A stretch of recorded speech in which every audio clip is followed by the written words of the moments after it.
Hello everyone, welcome back to Nomo Studio. So in this video, we will discuss the quotient of rational algebraic expressions. And as we all know, when we say quotient, it is a result obtained when one number or expression is divided by another number or expression. So without any further ado, let's get started. So we have here the rule when dividing rational expressions. And we have to assume that the denominators are non-zero. Kasi nga po, any number divided by 0 is undefined. So if we have A over B divided by C over D, so how to operate this? All we have to do is to copy first A over B, then change the operator from division to multiplication, and get the reciprocal of the second expression. C over D, naging D over C na siya. Again, simply get the reciprocal of this. When we say reciprocal, simply change the position of numerator and denominator. So now, we can simply operate this. A times D, that is AD, and B times C, that is BC. Meron pa pong isang technique, yung tinatawag na butterfly method. A times D, we have AD. B times C, we have BC. So we obtained the same answer.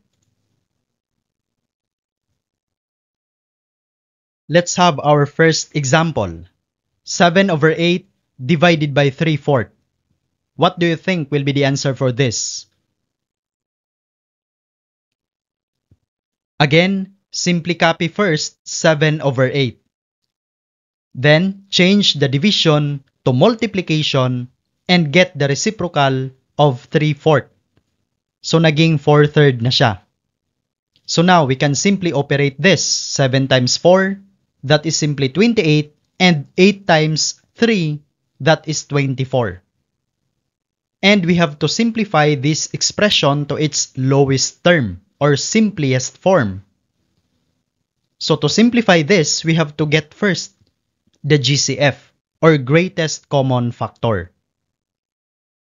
We have to list first all their individual factors. So for 24, we have 2 times 2 times 2 times 3. And for 28, we have 2 times 2 times 7. And identify their common factors. We have 2 and 2 again. Wala na po silang ibang common. And simply multiply their common factors. So we have 2 times 2 again. And that is simply 4.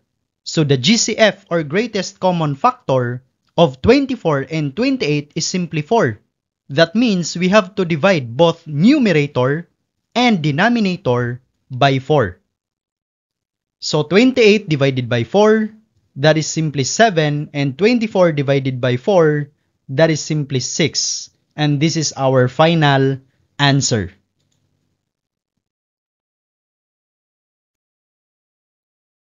Again, you can use here the butterfly method. Pwede nyo pong itry yung number 1 kanina for you to practice. So now, let's have number 2. 5x over 3 divided by 4x. Feel free to pause the video.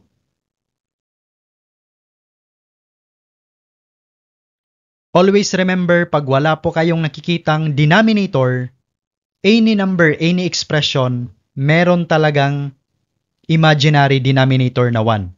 Kasi nga po, 4x divided by 1, parang 4x lang din naman, walang silbi si 1.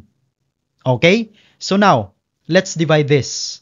Again, we have to copy 5x over 3 first. Then, simply change the division to multiplication and get the reciprocal of 4x over 1, at ito ay naging 1 over 4x. Now, let's operate. 5x times 1, that is simply 5x. 3 times 4x, we have 12x. So, x divided by x, of course, 1 na yan. And we have 5 over 12. And this is our final answer. Next number, 3. 3x squared over 10y divided by 12xy over 5y squared. Again, let's copy first 3x squared over 10y. Then, change the operator from division to multiplication and get the reciprocal of the second expression. So we have 5y squared over 12xy. Next, we have 3x squared times 5y squared. We have 15x squared y squared. Sa denominator naman, 10y times 12xy, and we have 120x y squared. Now, we have to simplify this expression. Again, we have to get first the GCF of 15 and 120. So, we have to list down first all their individual factors. So, for 15, we have 3 times 5. And for 120, we have 3 times 5 times 2 times 2 times 2. Of course, this is equal to 120. Now, identify their common factors. We have 3. And of course, obviously, we have also 5. Then, get the product of their common factors. We have 3 times 5, that is simply 15. Therefore, the GCF or greatest common factor of 15 and 120 is simply 15. That means we have to divide both numerator and denominator by 15. Okay, so 15 divided by 15, so that is already 1. So x squared y squared na lang ang natira sa numerator. Sa denominator naman, 120 divided by 15, and that is simply equal to 8xy squared. Now, x squared divided by x, quotient rule. Subtract their exponents. So 2 minus 1, x to the 1, x squared divided by x to the 1, so we have simply x na lang. Then y squared divided by y squared, that is already 1. So we have x over 8. And this is our final answer.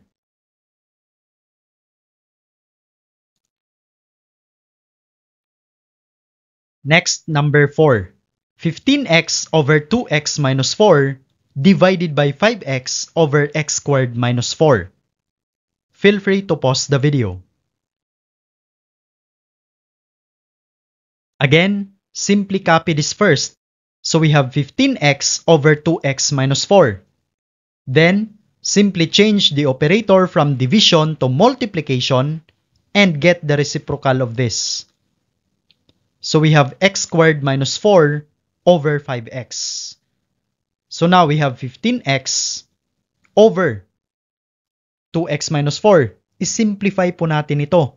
We can factor this out. And this will become 2 times the quantity x minus 2.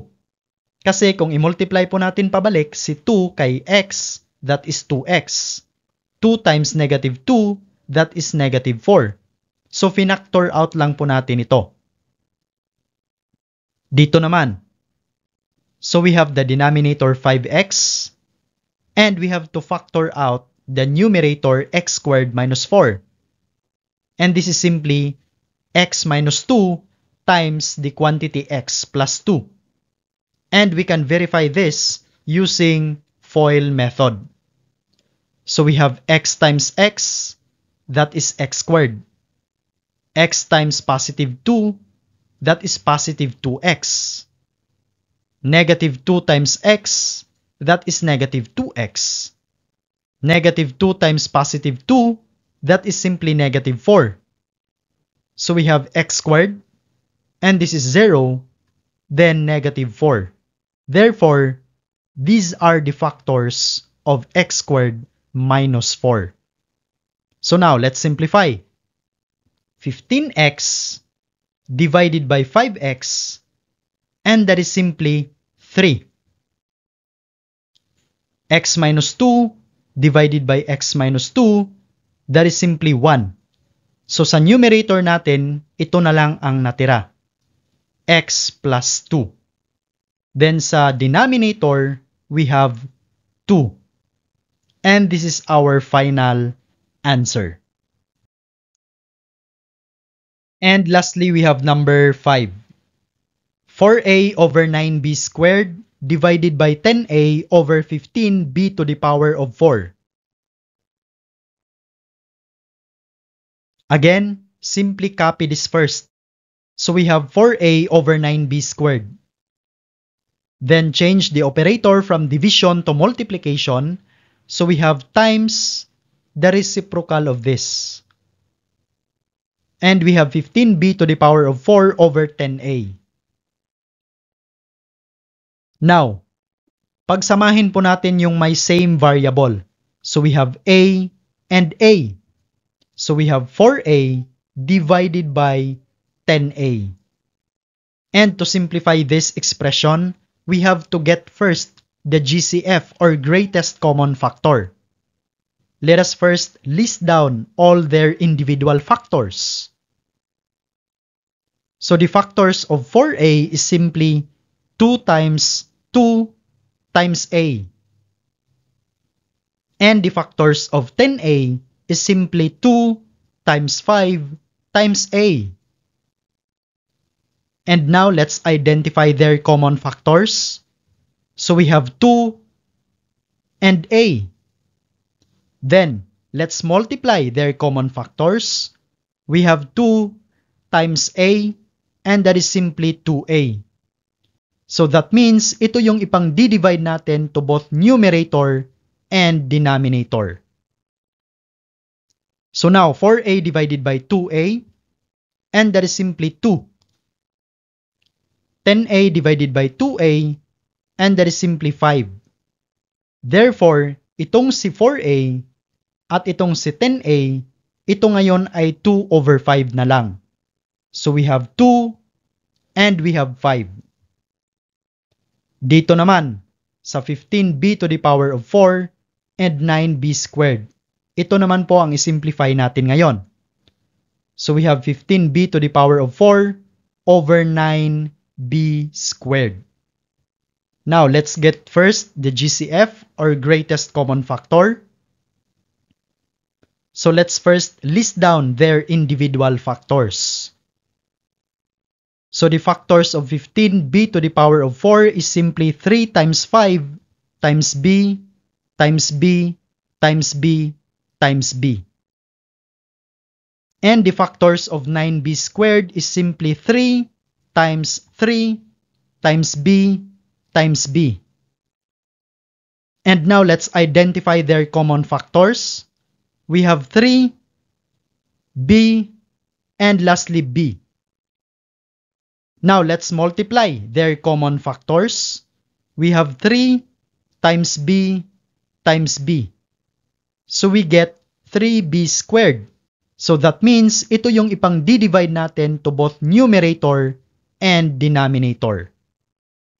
So now, 15b to the power of 4 divided by 3b squared. So we get 5b squared.